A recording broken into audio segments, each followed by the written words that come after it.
All right, hello everybody, and welcome to a returning series, Cordo Coaching, where you get a little bit of a peek inside what a draft coaching session with me is like, and hopefully you learn something yourself along the way. I am here with Brian, our new coachee, aka Half Pump on Twitch and YouTube. Brian also creates limited content. Brian, how you doing? I'm doing well, doing well. Happy to be here. Happy we could make this work. Yeah, no, this was awesome. Brian actually came up to me at the MagicCon Vegas a few weeks ago. It was like, "Hey, I got an idea," and we kind of talked about it. This is going to be a month-long series. We're planning to do one video a week, one day per week, where we meet each other and have this kind of content for you. We're basically going to be going through the draft, going through picks. We're doing this live, by the way. It's a live draft, so it's going to be a lot of talking about a few picks, and if there's anything that is interesting that demands a little bit more in-depth conversation, we're going to tackle that at the end. So if there's ever a pick where you're like, oh man, I really wish I heard more about that, or I wish Brian had a few more minutes to talk about some questions or some uncertainty, don't worry, that stuff is going to be covered at the end of the draft. Brian, before we jump into this, maybe just a bit about yourself, your goals as a player, who you are as a player, what you're looking to get out of the coaching experience, the content you make, just anything to let the people know a bit more about you. Yeah, I appreciate that. So the name's Brian Bonebreak. My gamer tag is Half Pump. I know a lot of people always say that's kind of an odd name. I promise you it's innocent. It actually comes from a failed fist pump, and I only did it halfway. And somebody was like, "What is that? A half pump?" And so Half Pump stuck a long time ago as my gamer tag. Nice. And so this past summer, so summer of 2024, I was really looking for a competitive outlet. I've been playing Magic on and off since the 90s, not really competitively. Like we're talking cafeteria table. My card shop was the gas station, right? I just slapped cards together. We made decks, and Mm-hmm. that's how we played. And but I've been really competitive. I did combat sports, competitive pickleball, but my body's getting old. It can't do as much of that stuff anymore. And I was like, I need a competitive outlet. I've had this YouTube and Twitch thing for the last 10 years on and off. You know what's a really good thing to do? Really feeds my nerdiness and my competitive spirit was Magic. Hell And yeah. so I declared, I was like, I want to qualify for the pro tour in the next 5 years. And so what I've been doing on my channel and on Twitch is really just documenting the whole journey. So I'm doing RCQs. I already got 2 RC qualifiers. So I'm going to Portland and Charlotte coming up, Nice. playing modern. But as part of that skill set is also drafting. So I've been doing a bronze to mythic series, and I call it the bronze to mythic maybe because I've been hard stuck in platinum in both Bloomborough and in Duskmore. And so one of the thoughts I had when reaching out to you, Alex, was I was like, hey, this would be great. Like you can only beat your face against the wall so many times before you're like, I need help. I need Yep. to get better at this. So why not tap somebody that really knows what they're doing? So that's why I'm really excited to jump into this, learn more about drafting. I'm going to be documenting obviously my portion of this over on my channel, as well as like my RCQ journey. I do Magic the Gathering, constructed content, deck breakdowns, all of that stuff as well. So yeah, if you feel so compelled, go check it out and see all the Magic the Gathering content right over there on my YouTube channel. Absolutely. And I will, of course, link all that stuff in the description of this video for anybody who wants to check it out. Let's just get into the draft. I said let's just get into it, but one more thing before. We're going to be doing foundations, of course. Mhm. How much have you been drafting foundations? What's your experience been? Just for the folks out there who might want to just see where we're starting from, basically. Yeah, I think we're actually in a pretty good starting point in general. So my familiarity with the set is I did do a full set review when the full set review was released. So I have read every single card. I've given sort of a grade to every single card in the set that is in the play boosters, which are the draftable cards here. I have done 5 drafts, one through your assistance of yourself, kind of in our session 0, if you Yeah. will. And then I've done 4 since then. So I did 2 last night, and then I did 2 more this morning. Already picked up a few things, some things to be on the lookout for, some cards I already hate. Some colors that work a little bit better than others, but I think I'm in a kind of a good, maybe 1 or 2 steps ahead of somebody that's just starting raw. So yeah, we can just jump in, and the way that I like to do my coaching sessions generally is just have you lead the way, as in you talk out your thoughts. I kind of take them in. If there's anything that I'm like, oh, there's another avenue or another way you can look at this, or maybe there's a pick I completely disagree with, I'll say something. But for the most part, I think if you just talk out your thoughts and I'll kind of go like, yeah, that makes sense to me. But as many of those we can get, great. And anytime we don't, well, that's a learning experience. So Awesome. Let's do yeah, it. let's do it.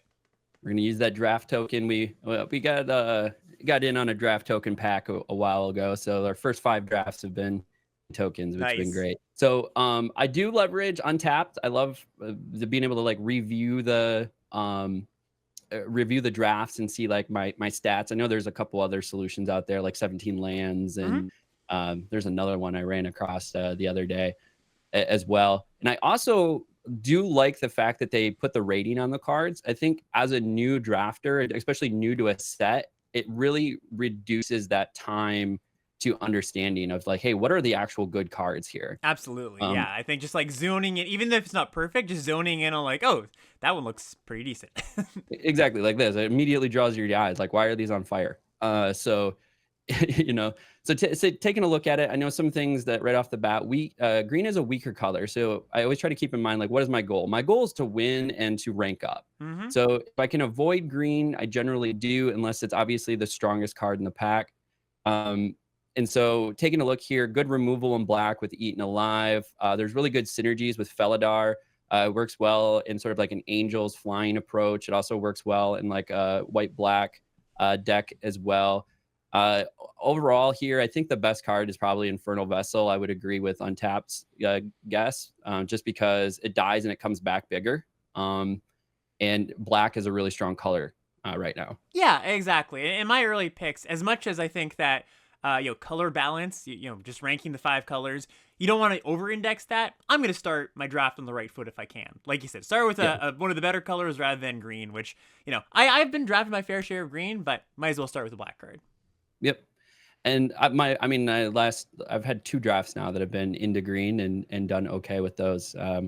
I actually managed to get Dwynen working for me one time. Nice. Stab is obviously really great removal. One Mm-hmm. cost, -2, -2. You can also just help with outsizing exchanges, which I really like. Yeah.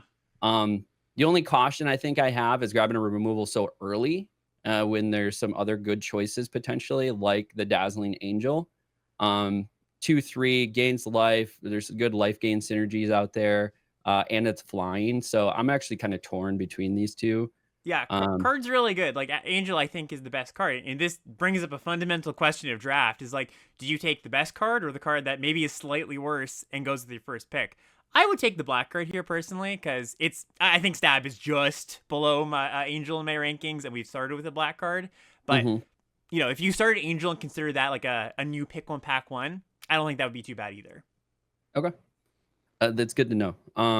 Same thing here. There's some interesting options. Like I was recently reading some articles, and Fake Your Own Death is definitely, I would say, in the 20s worth of a pick. Like if this comes Hmm. along and you're in your 20th pick, 21st pick, something like that, like Fake Your Own Death is actually not bad to have in the main. Yeah, for sure. Um, Lots of synergies with Burglar Rat, Hmm. especially if I go like a black red sacrifice type of deck.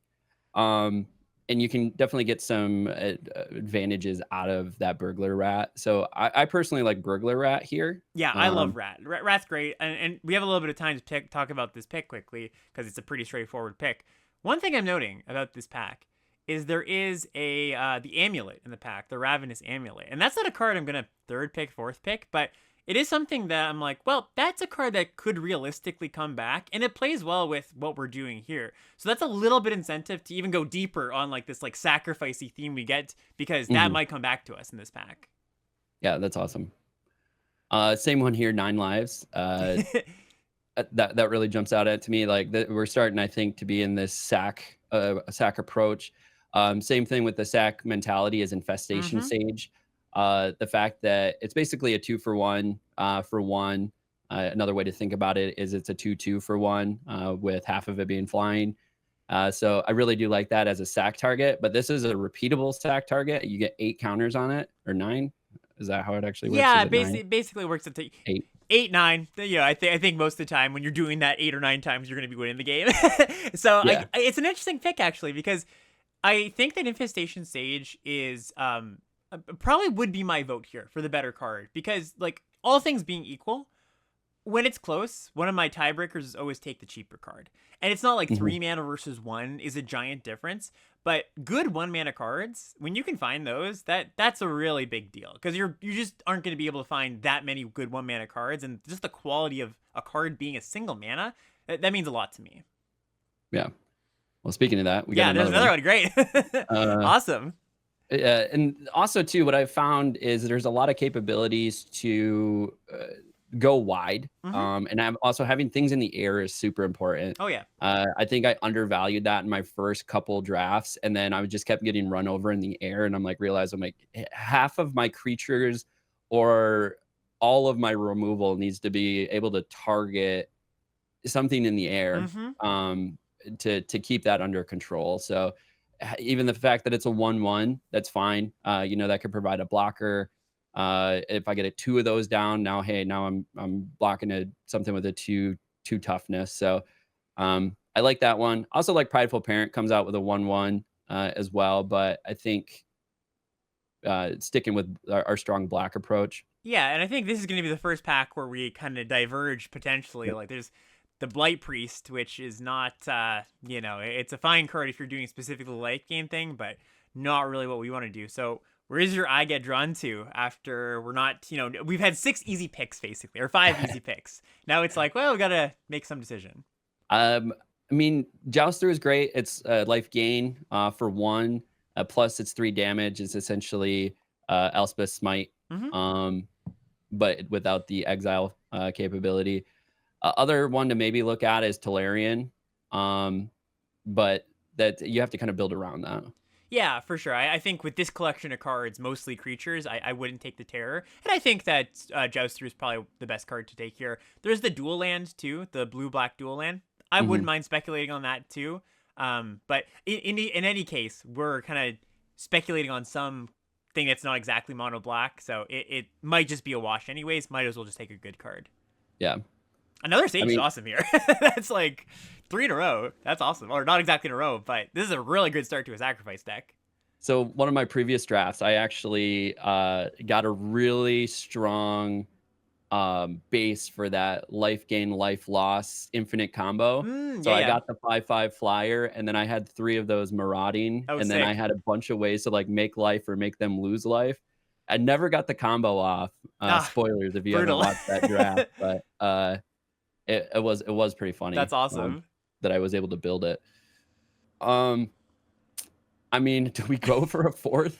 Yeah, so basically, my when you're kind of thinking about multiples of a card, I kind of think that most good cards, like when you realize like, hey, is this a good card in the format? Most good cards don't have many diminishing returns. Like I'll play mostly all of the copies of Infestation Sage I can get.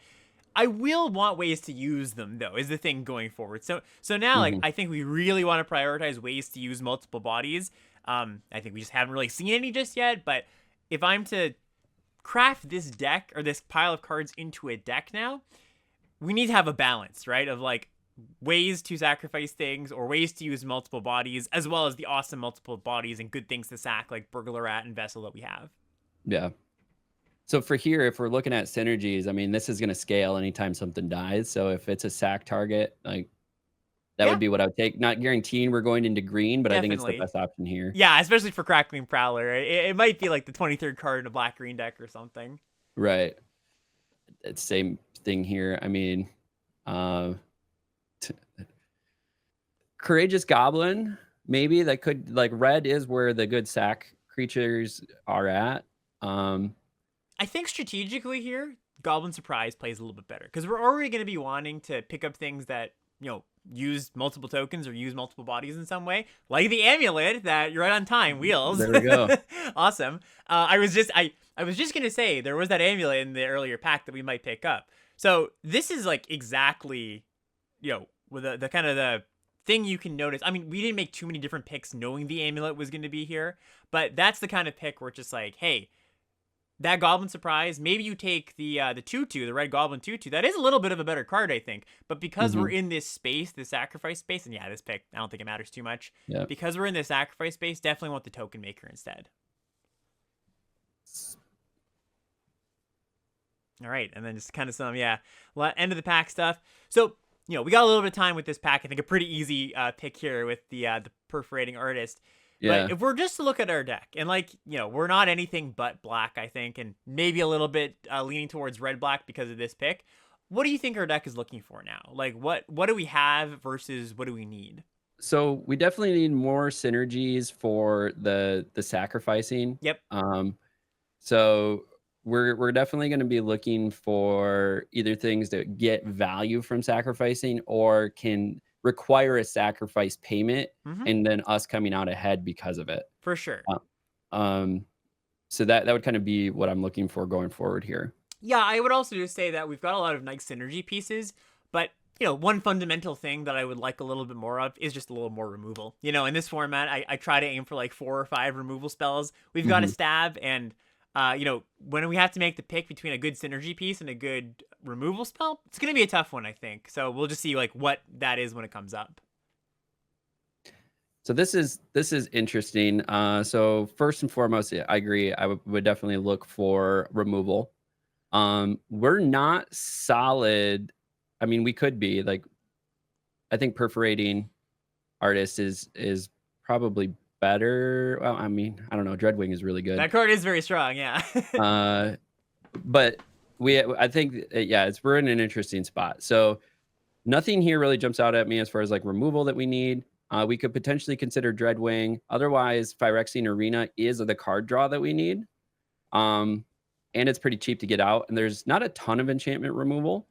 Yeah. And more card draw is nice. So in this particular case, I think without trying to worry ourselves about splashing or maybe switching colors, Phyrexian Arena would be our card draw engine. This is a great deck for Phyrexian Arena because with Arena, you really want cheap cards, right? You want cards that you can cast, like casting multiple cards a turn. If you're drawing a bunch of 5-drops off Arena, you're going to die to it pretty quickly because it's just going to be like, okay, I play 1 5-drop a turn. But with Arena, with all these Sages and Burglar Rats, we're going to be able to play both cards we draw every single turn. So yeah, this Yeah. is great. And then this is Well, also great. yeah, we Yeah. found our removal and our sack capabilities right there with Yep. Eaten Alive. Synergistic. Also, if we had the other side of the synergy, if we had more sacrifice outlets, it might just be better to take the involuntary employment as kind of a removal spell. Right now we've got 1 sacrifice outlet, but another card that I'm keeping my eye on for on when the wheel comes around.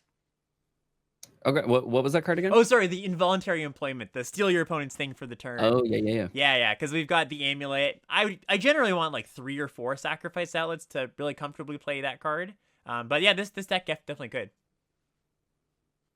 Nothing crazy here. Yeah, pack's pretty bad. Where does your eye get drawn to? Yeah, I don't even know. Nowhere in particular, right? But yeah, like Sanguine, just a body isn't decent 2-body. Yeah, usually in these kind of packs, I like to speculate on something that, maybe I'm not playing white, but take a good white card. There's really nothing I want in this pack. Like, everything is just extremely mediocre. The best card is Balmord, but we're very far away from playing that card. So, yeah, Right. I doubt we're going to need to play this just 1/3, but nothing else in the pack excites me. Yeah, I agree. This was a rough pack. Yeah, it's okay. We've had a lot of good ones, so we can afford one kind of rough one once in a while. This is removal. It's expensive. It does give me some ability to, draw some cards and cycle through my hand a little bit. Healer's Hawk is good. I think we're probably leaning more towards red because of Perforating Artist. So I would probably say Incinerating Blast here. I think here I would still just take another Infestation Sage, honestly. Like, it's the 5th We're one. already at 4. I think that's okay. I think that if All this right. deck gets there with the good sacrifice stuff, and we're already kind of there, we're seeing the cards that we need to see. As in, like, I expect to see more in the future. Sage is like the exact kind of card you want in basically every single deck that has enough sacrifice outlets. Mm-hmm. Obviously the best card here is Herald, but are we strong enough white for that?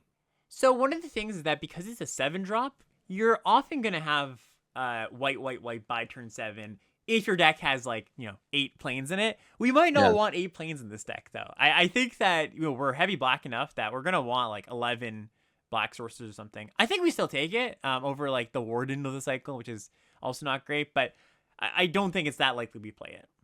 Yeah. Uh, yeah. Well, this could help us kind of maybe steer towards that white, picking the land here.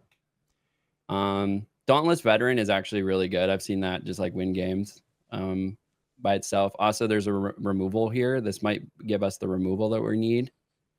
We're pretty low on removal. Yeah, I think it's fine to take that. There's also the Involuntary Employment, which is actually what I would take here, the red card. Like, Oh, we're yeah, only keep one missing that one. sacrifice outlet away from really being able to feel comfortable playing that card. And, we're on the lookout for those anyways. Again, I don't know. This one's rough. Whenever you cast a non-creature, we don't have a lot of non-creature spells, so that doesn't really have a lot of synergy. I'm still kind of looking at this as removal. I think 6 kills almost everything except Yep. for the Ceratops. Yep, I would take that. I think now, we're at 3 removal spells now after the blast, so picking up 1 or 2 more in pack 4 or pack 3 shouldn't be too hard. I mean, Gorehorn's pretty. Yeah, Gorhorn solid. So I think now we're probably locking into black red most likely after picking up a few red cards. Yeah.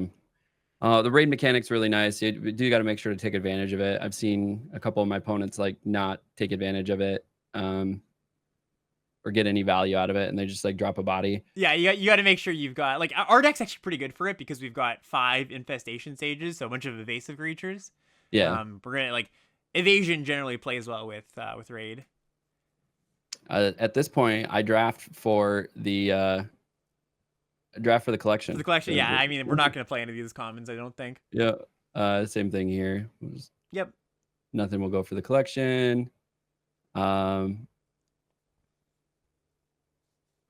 mean, goes for the collection, but we're probably not gonna play it. Yeah, just which common would you like in your collection? Yeah, So we'll take. Yeah, take the dual land here. I'll ask again because I think it's good to ask at the end of every pack. What are we looking for? What do we need? What if we were to kind of have a wish list of things, what are we looking for now that we've gone through another pack? So again, we're keeping in mind like we're pretty light on removal. So we definitely need to highly prioritize removal if we see it. Sacrifice targets are we're probably good on that because we have infestations. Yeah, we're good on that. So now we need more synergies in general. Yeah, I'd be looking for the sacrifice outlets at this point. I think that's what we need.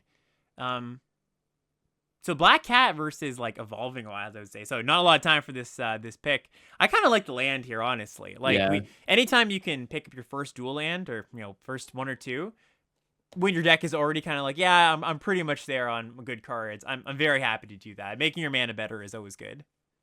Yeah, I'll probably grab another one. Yep, same here. I won't try to convince you of taking a 6 Infestation Sage over an Evolving Wilds. Yeah, that's whenever we're running dual colors, we want to keep that mana base in mind, and Evolving Wilds is a great way to do that. There's not really much else here for us. Yeah. It's funny how many sages we've seen this draft. Just like so infinite sages, pretty much. Ooh, big old 9 mana spell. It's pretty sweet. It is a pretty sweet card. I actually have that in a commander deck I have, and I've brought out a bunch of cards. Oh, sweet. But probably stab. We need the removal. Yeah, that is definitely the responsible pick. I think the other option would be the Dragon Tamer. I like that card quite a bit, but just 1 more removal spell really just locks up a nice removal suite. I think this deck could go for like 1 more bigger removal spell, like another destroy any creature or deal 6 to something. We kind of have 2. When you have 2 stabs, you want to like balance that out a little bit and diversify. This pick not giving us any of that, giving us another sage, and I think that's what we're gonna take here. I mean, it's either that or the monkey, the fanatical firebrand, and I think sage is probably just gonna be better in our deck. Yeah, just more universal. In our abilities to do something. Another Ravenous Amulet. That's beautiful. Yeah, that like really ties the room together with the 6 sages. I think we're really happy about that. Yeah, that's pretty stellar. And that's the 3rd sack outlet for our Involuntary Employment too, which is really nice. The steal your thing till end of turn card. Yeah, Involuntary Employment is going to be pretty nice for that particular one. So they're just giving us a bunch of I mean, we got to start punching with something. I mean, a bulk up is almost kind of what I'm looking at here. we're good. Like I'm not worried about winning the game in this deck, honestly. Like I think we're just gonna outvalue the opponent, chip damage them to death. This pick I don't think matters too much. Yeah, maybe take the Archer. We're not really gonna play any of this, I don't think. Right. Here we go. Dual land. Dual land. Another rat too, though. I actually think rats like with 2 evolving wilds, I would like in general, you would if you know your colors, you would prefer the dual land, the actual tapped dual land. But I think Burglar Rat's a quality creature, and we've already got 2 dual lands, and more sack fodder is good with the cards we've picked up. Absolutely. Yeah. That one's that'll be strong for what we're trying to do here. Also, I love stripping cards out of people's hands Yeah, me too. in this format. That's our other bigger removal. There we go. Yeah, I was just gonna say it's exactly what I mentioned a second ago. It definitely fits the bill. Now we're kind of at our 23 playables. Pretty much. Because we have 2 evolving wilds here, but I don't know if we would grab another infestation. I think with double amulet, I would. Yeah, I think that's totally fine. Yeah. Yeah, we would have loved to pick up like we might cut 1 or 2 or 5. Or, Was the 8th one? How about an 8th one? How about an 8th? Why not? Is it better than Firebrand Archer? Probably in this deck, right? Like we're Archer's not doing too much. Oh, this is funny. I mean, we're probably not going to play Sure Strike, but nice little combat trick. More likely than the other cards. Yeah. Gleaming Barrier, not going to play it, but hey, we could if we wanted to. There's a possibility, and there's another Sure Strike. So yeah, we've got mostly our deck together, but we have a few cuts to make. So I think it'd be good just to give your take on where do you see the most obvious cuts, and let's see if they kind of line up with what I'm seeing. Well, most obvious cuts is we could probably afford to lose a couple infestation stages down to 40, and then we'll run 6.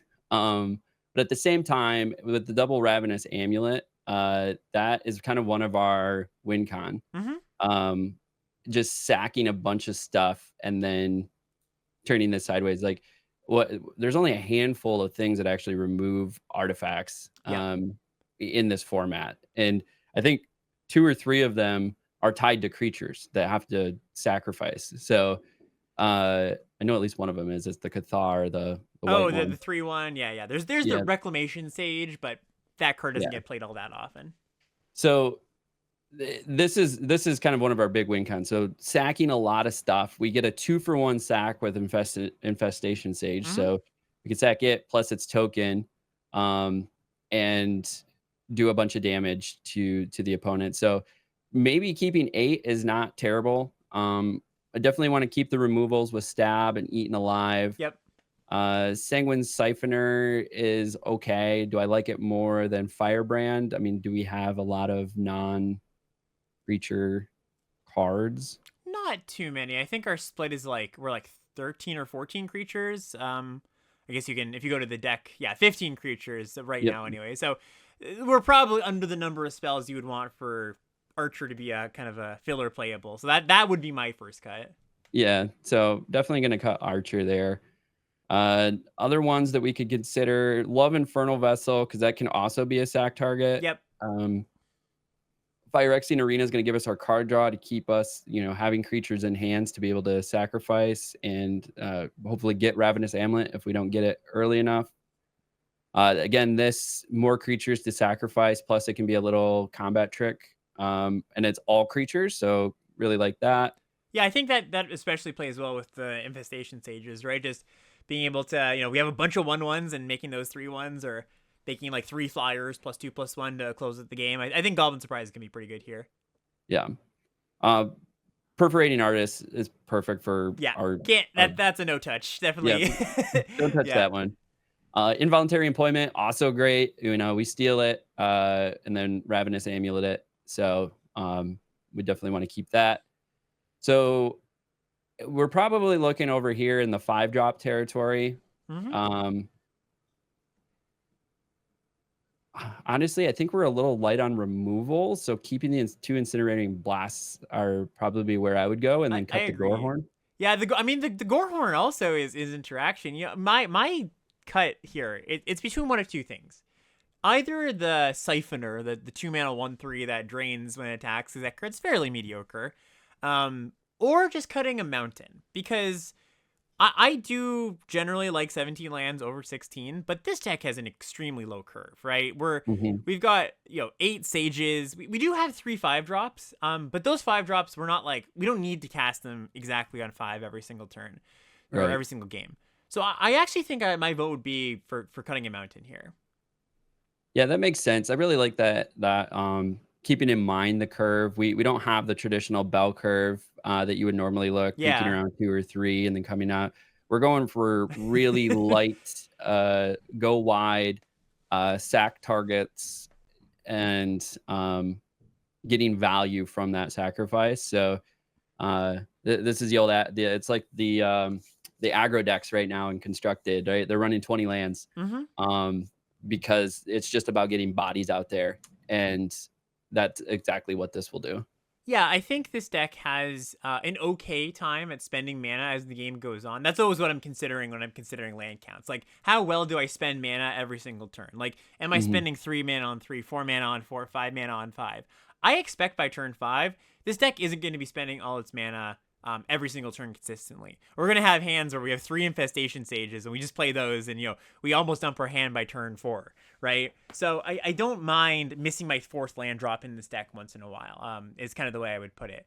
So just before we get to a little bit of a recapitulation of everything we've done so far, I'll kind of ask a question that's gameplay related. How do you see this deck playing out? And I guess get as specific as you can. Yeah, that's a great question. So, a couple things that before I kinda go into that, but it kinda leads into that a Yeah. little bit too, is the fact that we do have evolving wilds, and so that thought process of cutting the already lower number of colored land to an even lower number, so from 7 to 6, hmm is fine because that evolving wild essentially acts as 8 mountains if I needed it to, right? Because Exactly. Yeah. I can go get a mountain if I'm struggling Yep. to, with evolving wild. So I really do like that cut in general. I'm not one that steers away from going to 16 lands because I tend to have the worst luck in the world and I flood all the time. So like the deck that on session 0 that we played, I yep. think 2 of my games that I lost, I flooded. I Just got flood. like Yeah. 6 lands in a row. I'm like, what am I gonna do with this? This is a Um, set that I feel flooding is a lot more common because there's just not as many ways to spend your mana as something like Duskmourn. So yeah, flooding does tend to happen quite a bit. yeah. So that was a good move there. So how are we gonna play this game? Yeah. So this game is going to be getting as many creatures out there as I possibly can and to go wide. Really fishing for a couple of the synergies, either through Infernal or Phyrexian Arena. I'm sorry. Uh, and what was there? Wait, that's sacrifice a creature, drawing cards with Amulet. So really trying to get to Amulet, use Amulet to sack creatures, draw cards, and then just keeping as full a hand as I can, while playing as much as I can, which is a little counterintuitive, but I'm just trying to feed one side of the funnel as fast as I can while playing out the other side so that I can continue sacking. And win cons are definitely Ravenous Amulet. Um, that we're going to have some good synergies here. If I attack this turn, each opponent loses 3 life unless the player sacrifices a non-land permanent of their choice. So by having a bunch of bodies out there, this is just attack. It's not do hmm damage to your opponent. So just by turning the card sideways, I'll have that opportunity to leverage this feature. So that's going to help keep their board dead. Incinerating Blast is going to help keep their board dead. Involuntary Employment, Eaten Alive, Stabbed in the early game, or even try to get outsized exchanges is going to keep. So we have a lot of like direct life loss, which is where the win is going to come. So Bingo. other things like Gorehorn, Yep. Raider, the Perforating Artist, the Ravenous Amulet. And then also we have like stripping cards from their hands with like Burglar Rat. And so that's kind of how we're trying to control the game. Yeah, I think that if I'm to like take a slightly different take on the way that you describe it, I would kind of think of it as like you actually nailed the main part of it, which is like we're just nickel and diming them with all of our cards, right? Like 1 damage with their flyer per turn, or if you have multiple flyers, of course, more than that. But like the Raider is going to deal 2 to the face sometimes. The Artist is going to deal them 3 damage sometimes. Like we're just, death by 1,000 cuts. But the problem with that kind of strategy often is like when everything's so small and you're like just a little bit, just a little bit, just a little bit of damage each turn, you run out of action really quickly, right? When you have a Mhm. bunch of one drops, you just end up with no cards in hand. So the amulets in the arena, those are gonna like you said, kind of help refuel us so we can continue our chip damage, death by 1,000 cuts plan. Yeah, those are really gonna be. We don't need them in our opening hand, but they're going to be something we want to see at least one of them, one amulet or one arena, every game, I would say.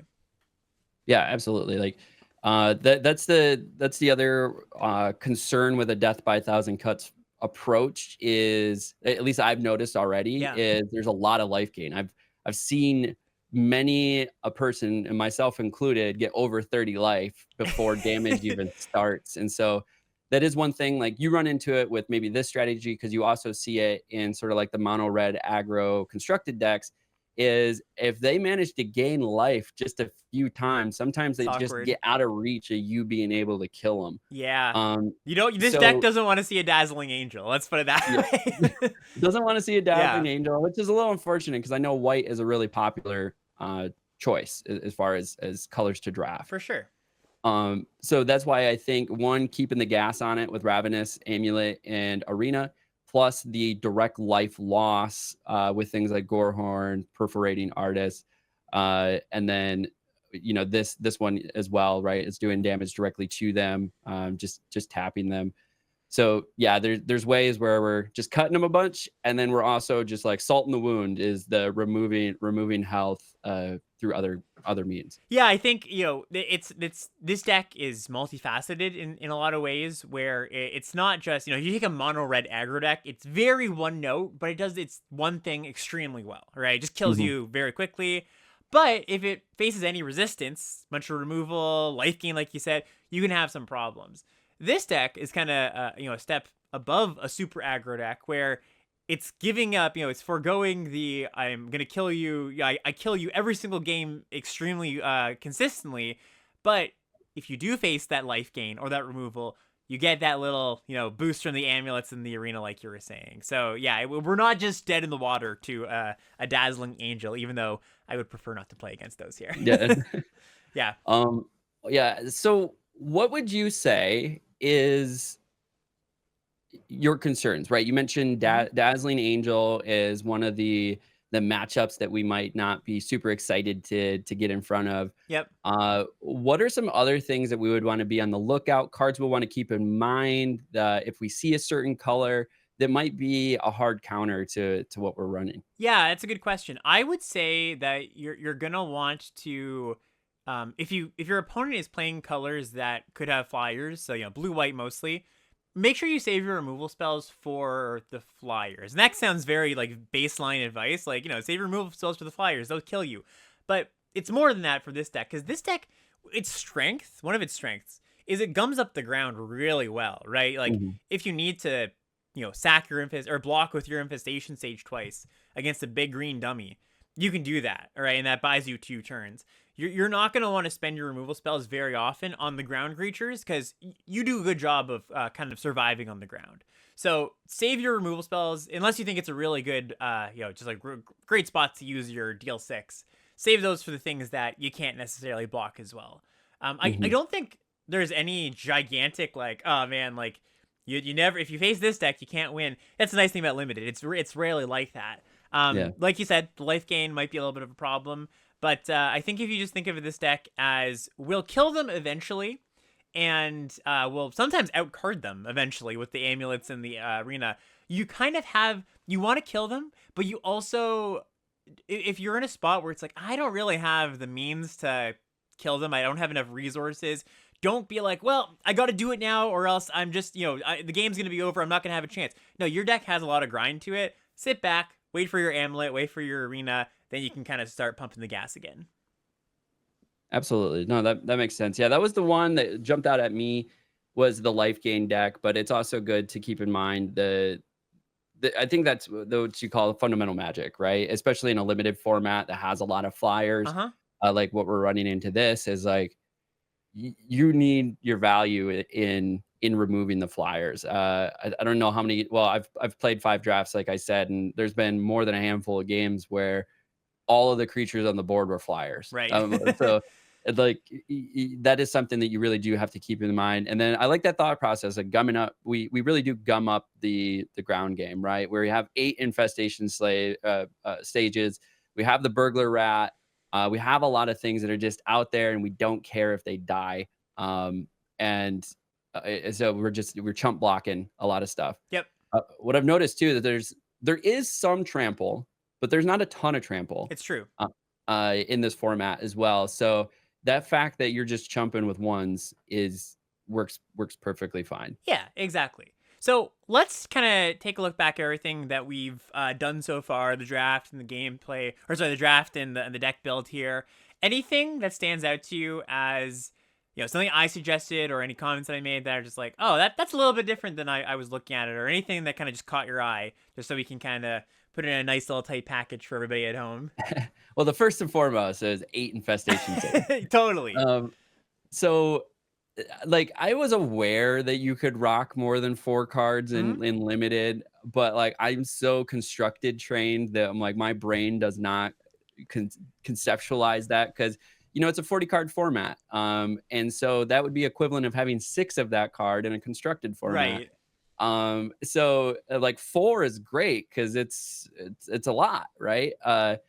And so the fact that we went with 8, I was like, I mean, yeah, I guess. So talk me a little bit through that. I know we talked Yeah. about like gumming up the ground. We have sack targets now, but is that common, dude? Do you run into opportunities to run so many of a single card? This is definitely an anomaly. I Okay. cannot remember the last time I ran 8 of any card. You know, like not even I think 7, not even did we 6. skip a couple? Yeah, yeah. We, like we could have had 10. yeah, I think we could have had like one more or something. One of them we didn't take and didn't wheel. It was an absurd number, and you know the like question of how many of this card do I want comes down to how good is the next copy after the first one, like after I've drawn one already, or 2 or 3. Like the first one's gonna be pretty good. It's gonna be like, you know, you want to play that on turn 1 for sure. The second one and the third one, you know, I do think as you play more and more of them, they are just 1 mana 1/1s that die into 1/1 flyers. They're not actually going to be that impactful. You do Mhm. run the risk of being like, well, my cards don't. I can't trade my card for my opponent's cards because all my cards are 1/1s and theirs are 2/2s even. You know, that's going to be a Right. little bit tricky. The thing that makes it different in this deck though is that we do have the double amulet. I would not want to run 8 of these unless I had the double amulet here. The amulet makes it so that, okay, like in some game states, a bunch of sages is actually excellent. Your opponent has a bunch of like 3/1s and 2/1s. You just want as many infestation sages as you can have. In the Yeah. games where that's not true, or you do have an excess, you just sack it, and you know one of them turns into drawing 2 cards, and that's that quality of the card being like I can just cash them in for 2 cards most games. That's really really good. It's a really good buyout. So I'm always looking for like number one, how good is the card just in general? And it's a pretty good card. How many you know, copies, what's the number where I start getting to diminishing returns? And if I do start getting to diminishing returns, can I do something to offset those diminishing returns? And in this case, kind of all of those things are true. It's a good card, has diminishing returns, but not massive, and we do have something to do with them if they're not as good as we might want them to be. Awesome. So then that brings me up to the next one, right? Because if anybody else is using any sort of drafting aid, like Untap, Mm-hmm. 17 lands, they do their research and then they see this score Yeah. on that Ravenous Amulet, right? And we built our entire deck around the fact that like Ravenous Amulet is going to be where we're doing easily 10 plus damage to their health simply from sacrificing this Right. amulet in a turn. So where did you get the higher rated value out of a card like Ravenous Amulet, where the Zeitgeist, if you will, has already decided that this is a terrible card? Yeah, that's a really good question. So, I think one thing with the untapped ratings, the like that number that you saw as we were drafting, that actually did change as we picked new cards, which is actually Mm. nice. It's not static. If you noticed, I was one thing I was thinking is every time we saw Infestation Stage, it actually rated a little bit lower each time, right? Yeah, So still not enough to not take it for the 8th time, but Exactly, right. And with these channel fireball ratings, these ones are static. They're the, you know, LSV and Reed Duke, they put these out, and these are before anybody has played the set. So I Mhm. would be cautious about that. rating in particular. The untap one a little bit more, but even still, on untap, when we saw Ravenous Amulet, it didn't give it a very good score. The thing for me is I always, just like you're saying you do set reviews. I of course do set reviews too, and I have my notions of how good a card is going in. One of the things I want to do when I get into a new limited format is kind of test my own theories, try the bad cards out to be like, is it actually as bad as I think it is? And Mhm. Ravenous Amulet was actually the card that did surprise me. One of the ones that I was lower on than I think should have been, where you have to build a deck around it. It's not just like you put this in your deck and hey, it's a hidden gem nobody knows about. No, you obviously need to be, if you're not sacrificing a creature basically every turn, it's not Mhm. the kind of deck you don't want to play it in that kind of deck. This deck we have definitely is going to. So I think one of the things is experiment with cards. You might just find the card is a little bit better. But the second thing is that when you have a build around card, a card that's not just generically like, yep, you cast this, it's going to be good. You just ask yourself, what does it need? What does this card need for it to actually be good? And that's a kind of difficult question sometimes to answer. You might not know the exact specifics, but I think that this card, you go, well, I need sacrifice cards.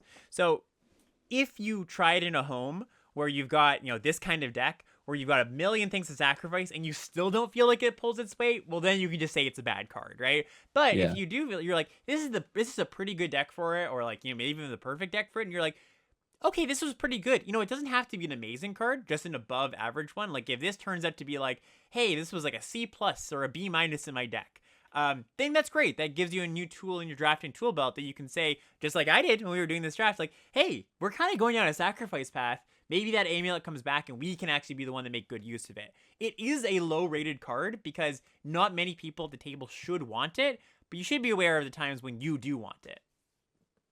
No, that's really interesting because I think too many people, even myself included in my drafting journey Mm-hmm. here, really weighted these ratings heavily. But what you find, like you said, is you do have to build around. It's definitely a build around card, but nobody probably considered getting 8 infestation stages uh, to Yeah. actually make this card decent, right? And potentially the game winner, right? This is what we're going to be using because you might see in the 20 through 23rd pick somebody grab this and like a black red sack, a traditional black red sack deck, Yeah.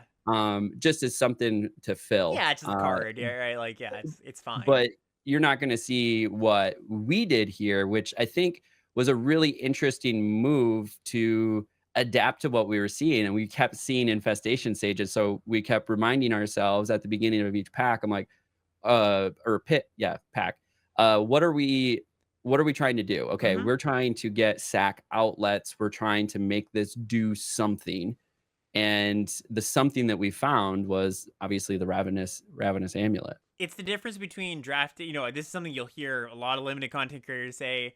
I've said it many times in the past, but it's the difference between drafting a deck and drafting a pile of solid cards, right? Like, would I replace Infestation Sage, like 3 of them, with, a slightly generically better card in this deck?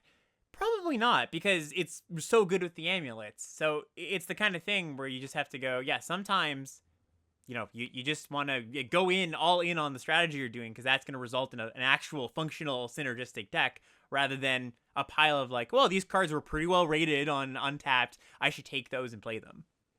Absolutely, and I think you bring up a really good point, and it's sort of a curse I have personally, where I think this happened to me a lot in Dustmorn. If anybody goes checks out that, like, you'll notice I'm like, I have really good cards Yeah. in the deck. I'm like, and there's some synergy. I'm like, oh, it's the Manifest Dread, and then this was really good cards. But you're right. They were just kind of a pile of really good cards with some like loosely drawn lines of synergy there. So that's a really good point. Like keep in mind like what sort of game plan you're trying to do, and you'll notice that too as you move up the ranks. Like when I got into Plat 4, like the decks were more synergistic. They weren't just value cards. Like who's playing the better value card? Like you kind of get bronze through gold, Yep. and then in platinum, you actually start getting some cohesive approaches to the build of the deck. And I'm sure haven't been there yet, But Diamond and Mythic are very different in that we're like, hey, these almost feel like constructed decks. Yeah, well-tuned, oiled machines, right?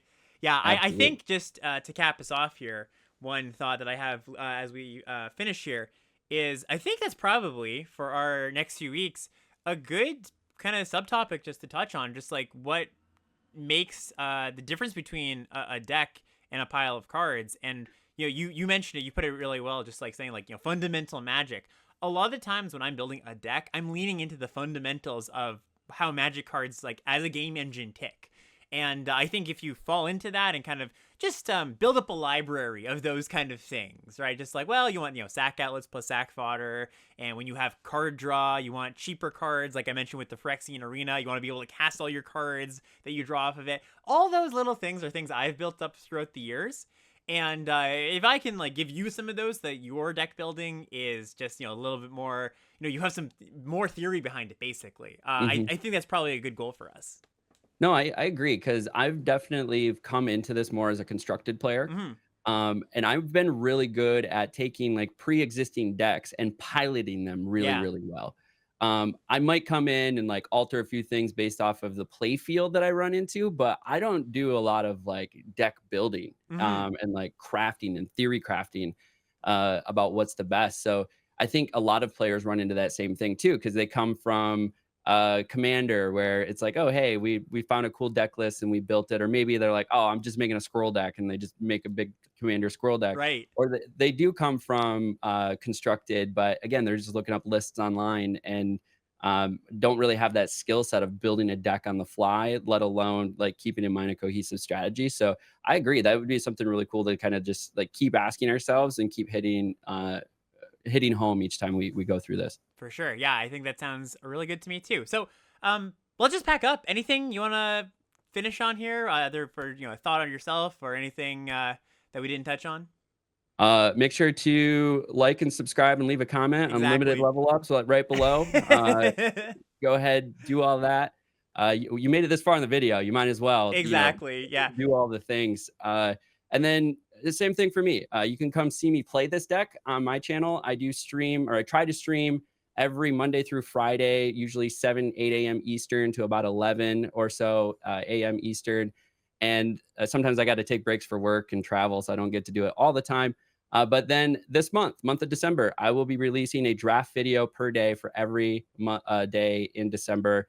And we're going to be using your touch points and these touch points as ways to sort of polish that stone. So hopefully we'll get out of platinum, get into diamond, and maybe look mythic in the eyes Nice. with foundations here. Yeah, I didn't mention that at the top, but I want to reiterate what you just said. That's kind of the cool extension of this series, that you actually get to see Brian playing the deck. If you want to go follow his stuff over there and see how it ends up playing out.